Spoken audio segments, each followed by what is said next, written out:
Is that a V? Or the W? Or is it the U?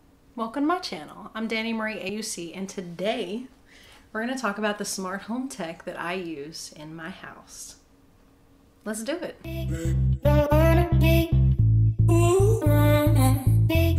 If you guys are new here, or you just like to support my channel, you can do so by liking, subscribing, commenting, all of that jazz, you know. So, to begin, I don't know if I have talked about this a ton on my channel yet, but I am a huge tech nerd. Okay. For years, literally years, I obsessively watched YouTube videos and read articles all about tech. Computers, smartphones, smart home toys, gadgets of all types, just anything and everything. I even got into recording tech for a little while, still figuring that one out, but that's okay. One thing at a time. I watched so many videos on computers that I literally built my own in 2014, and it's still running strong, okay? There's something to be said about that. With my own hands. A 6-year-old computer. Gonna be 7 this year, but later in the year. Its birthday's in November. But anyway, there will actually be an update video on my computer where I update some pieces inside of it and hopefully bring you guys with me. And, you know, maybe I'll talk about the process of building it and the challenges that I dealt with while I did that. But, you know, look out for that later. I am no expert. I don't know everything about everything. I probably don't know everything about anything, I'll be honest, but that's okay. My point is that I am an admirer, okay? I've been watching from afar because who can afford to buy all the newest tech? Not this girl, okay? Not me. So what do? You watch YouTube and you live vicariously through the people who have these huge tech channels and can buy whatever tech or are sent whatever tech their little hearts desire. My heart desires that too, but you know, a girl can dream. But anyway, I have been admiring smart home tech for a while before I bought mine a few years back. But I was kind of hoping to wait and see where it would go. Like, is this gonna stick around? Is it gonna become convenient and easy to use and not be fiddly? And by fiddly, I mean every other day you're having to fix something or reset something. Okay, I did not want that in my life because we're going for convenience here. We're going for making my life easier, not giving me more weird, ridiculous tech things to do. I jumped in. I wanted it to be practical, and I wanted it to be affordable for me. So the very first smart home tech that I went with was a Google Home Mini, the original, back when it was called the Google Home Mini. And I went with LifeX bulbs. That's LIFX for those of you who are curious and want to look it up. Okay. I chose these options because, yeah, smart homes are still here, but I didn't really want to go with Alexa. So I went with the Google Home Mini and I went with LifeX bulbs. The LifeX bulbs are affordable and they don't require a hub. The LifeX bulbs I started with 2, a white one. You could change it from warm light to cool light, and then you could dim it, of course, which super wonderful. And the other one I bought was a color bulb because, you know, I wanted to check that out. I wanted to see how practical it was and how much I would use it. So I only bought one, and I haven't bought one since. The color bulb is more just like, you know, if you have a space where you want to set a mood, like you have a game room or you have a theater and you want it to be red or, you know, blue or something. Or, you know, you stream or you have a YouTube channel and you want to set some cool colored light behind you, which I am waving above my head like I have light back there that's cool and colored, but I don't. So everyone has their opinion about these lights because there are so many out there, okay? LifeX is just one of many brands. You may have heard of Philips Hue. That's one of the really big ones. I respect Philips Hue, good brand, heard positive things about it. The only reason I didn't go with them is because their cost of entry is a little steep.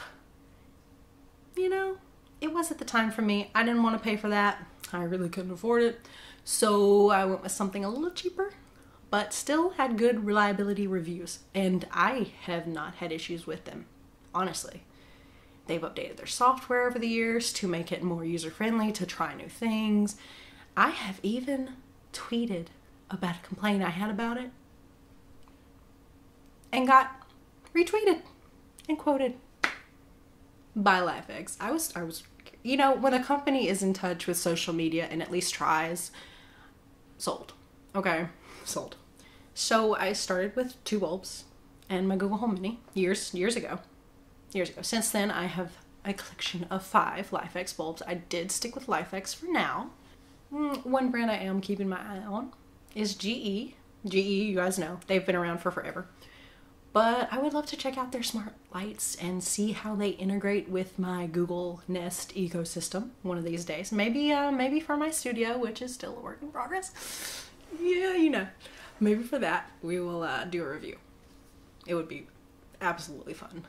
Back to the making my life easier part. Smart lights can add a convenience factor to your home.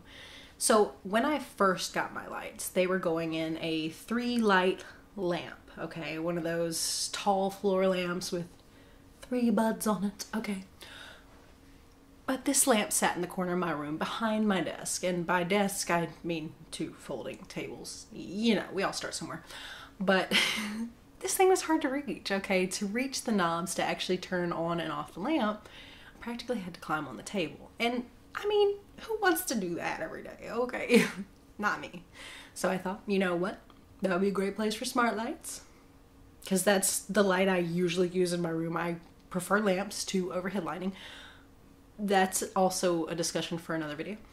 But it worked out great.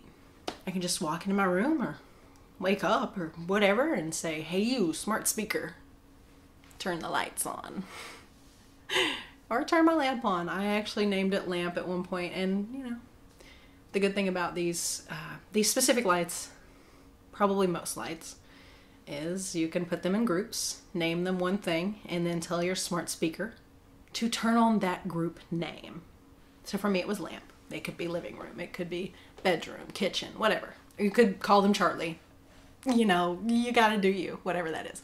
It made my life easier. The same goes for the 2 that I have in the living room. We have 2 separate lamps in the living room, and they each have a smart bulb in them. So you can walk into the living room where there is another Google Nest Mini, actually, and tell it to turn on the lights, and it contextually knows to turn the ones in the living room on, or you can tell any of the speakers to turn the living room lights on. Done. So when we moved into this house, my partner and I, back in November, if you haven't seen the video on that, I will link it above and below in a card for you guys. There was already smart tech here. Being the super tech nerd here that I am, I was so excited. Being the equally cheap person that I am, I was really excited, so I don't have to buy them myself. So we actually have a Nest Learning thermostat and a few Nest Protect, which are CO2 and smoke detectors. So what else did I add? I added a few more Google Nest Minis. So I have one of those in the kitchen, one of those in the living room, and one of those in the master bedroom here. And the smart lights that I mentioned, along with the Nest Learning thermostat and the CO2 and smoke detectors. That, right now, is my smart home tech.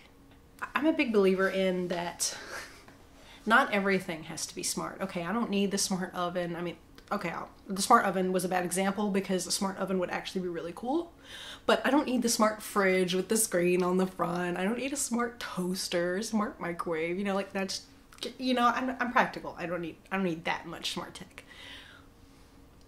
But I love the lights. I love the simple fact that they're dimmable and adjustable in other ways too. That to me, again, could be a whole other video about light sensitivity and lighting in the home.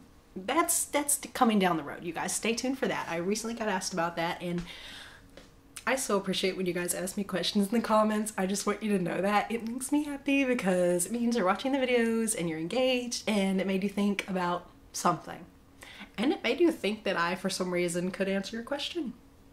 So the other things that I added in the house were the Google Chromecast with Smart TV. I have previously used Google Chromecast, okay, and that's like a little puck that connects to your TV's HDMI port. And the original ones, essentially you could stream from your phone to your Chromecast. So you connected them to the same network, and you'd go on your phone, look up your Netflix app, or YouTube, or any other streaming app, and you would start something, and then you would click this little icon in the top, looks like this, and you would cast to your TV, and then you could watch from your phone onto your big screen. But the fun thing about that is, okay, so for those of you who are visually impaired, we don't always watch on TVs because sometimes we have to sit super close, okay? And like, it's hard to share a TV or a room when you have to sit that close, so there are challenges involved again. But with this, your phone becomes your accessible remote. To me, I've always loved that aspect, okay? Because I can hold it right to my face. And you guys who use screen readers, you could screen read it right to your face. That was a joke, haha, just laugh, it's okay. But it's accessible in a different way. Like, it wasn't intentionally designed to be accessible, I don't think, but it is. And boy, do I love stuff like that just sneaks up on you and says, pow, you can use me too. But anyway, the Chromecast with Google TV actually works the same way, but also has built-in smart TV functionality and a remote. Now, I'm still going through and testing the accessibility features on this. I do hope to do maybe an accessibility aimed review of some of the smart tech that I use. So keep an eye out for that. Keep an ear out. You know, it's basically a smart TV hub. It has all the apps that you could imagine for Android. It even has a Plex app, which I love Plex, huge fan. It's super easy to use. And the remote also has an assistant button. So you guys have seen, they've advertised the crap out of Amazon Alexa's smart remote, the Amazon Fire, smart TV, blah, blah, blah. So same idea. Same idea. You can literally press the button on the remote, hold it, and say, hey, I want to watch this show. It will find the show for you on the TV, pop it up, and show you all the apps in which you can watch it free or buy. You know, you get the idea. Super handy. And if you, like me, absolutely hate typing on a smart TV device,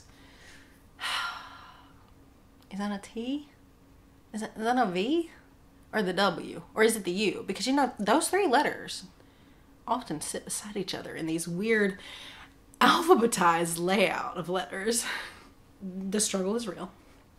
But I am so far a fan of the Chromecast with Google TV. Hopefully more on that to come. Also, this worked surprisingly well on both Wi-Fi and on my phone's hotspot. Next, we have the Nest Thermostat, which I love. My partner also likes. I mean, he's still like kind of like about the whole smart stuff, but you know, we're getting there. We're getting there. One step at a time, little baby steps. It's pretty cool, actually. So you hook it up to your app, you connect it to your Wi-Fi, and even if you're not at home, say everybody's gone and you forgot to say put it in eco mode where it will, you know, save you some energy, you can do that from your phone. Other than that, it's nice to not have to walk to wherever awkward location in your home they have placed the thermostat. For us, it's in the tiny hallway where the guest rooms are. But along with that, actually, the smart thermostat actually gives you useful information, like how long your AC unit ran over the last week. It will tell you what amount of energy it's using. And it also allows you to set reminders of when you need to change your AC filter, you know, which is pretty handy because now you can get those filters that last like 3 months, and like by the time 3 months comes around, you're like, oh, did I put it in there in November or October? Was like the middle of December? I don't remember. Like, you know, by the time it rolls around, you know, I think they actually have a spot where you can write the date on them, I'll be honest, but how often are we not walking around carrying our smartphones, okay? I'm telling you, I know this whole video is about solving first world problems that aren't really problems, but you guys know, you gotta respect that. It is what it is at this point. Also, I mentioned we have some Nest Protects, which are CO2 and smoke detectors. These are, I'm not completely sure how I feel about these, I'll be honest, because they seem to be really sensitive. Our Nest Protect in the kitchen is literally right above the stove. I literally stand directly under it when I'm using the stove. Okay. I was boiling water one day and I didn't turn the vent fan on because it's steam. Well, that steam set off my Nest Protect. Okay, I cannot get over it. It always, well, it makes me laugh. Oh, to this day, it's literally sitting on the kitchen table. I mean, it's still on. Anyway, our plan is to move that actually to a better location that's not directly where steam may accidentally drift up there.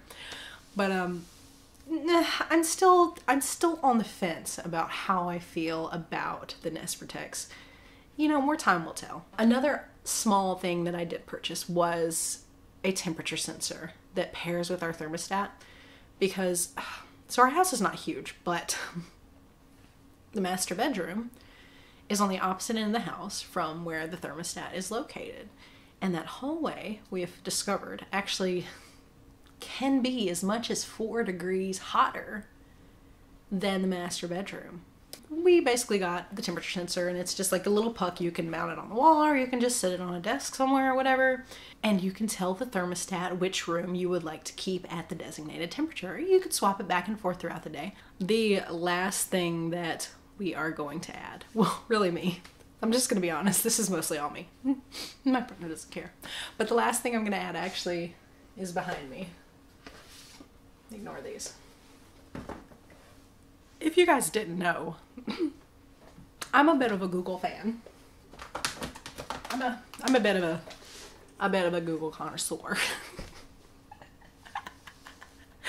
Okay, not really, but I since the Nexus 6P came out, I had it. And then I got the first original Pixel here. This is the XL, actually, because giant screen. Next thing I want to add to my smart home collection is the Google Nest Hub. This is the Nest Hub, the small one. It's about 7-inch screen. I have not set this up. I bought it on sale like a month ago and it's been here because I really wanted to do a review on it and I haven't yet. So I'd apologize, but I think I've already talked about the struggle that's been going on. It's been interesting. So eventually we will be hooking this thing up in the kitchen, maybe for recipes. I don't know, who knows? That's just where we spend most of our time. You can pull up recipes, you can watch YouTube videos, you can pull up entire TV shows if you want. I mean, it's up to you. But you could display things like notes, or you can have all your calendar updates and everything like that. Whatever it is in your life that you like to keep organized. I can't wait to get that set up. I can't wait to see how it goes. I have no idea if it's going to be a headache or if it's going to make things more convenient. Me, honestly, I will say my oldest Google Home Mini speaker is in the kitchen, so it would just be nice to have a newer speaker in there. So maybe that's half the reason I bought it. Maybe I also wanted a little experimentation because, again, tech nerd, it was on sale and Google. Those seem like legit reasons. In conclusion, so this is the smart home tech that I have in my house currently. Just wanted to share that with you guys because I find it to be an interesting topic. Keep an eye out for the few topics that I did mention throughout this video, including the computer upgrade. It's coming when I have the workspace. And as well as maybe a review on the Google Nest Hub and some accessibility reviews on some of this tech because I know you guys are curious. Honestly, I'm curious. So we're gonna get there. Stick with me. And as always, leave your thoughts below. You guys know I love hearing from you. Leave all that stuff below. Give me a like if you liked it. I mean, maybe a dislike if you didn't like it. But, you know, you gotta do you. I'll be here. Until next time. Stay curious. Bye.